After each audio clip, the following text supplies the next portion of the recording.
Ayan o, inumpisa na mag-travel ang Kanti Travel. Oh! Problem. Hindi lang halata na na-travel, gawa ng mabagal.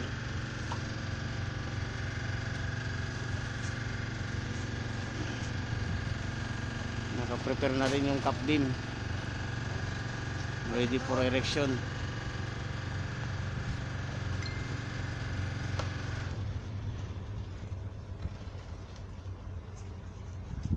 Ayan o, yung crane na gamit namin sa ibabaw, 600 tons capacity.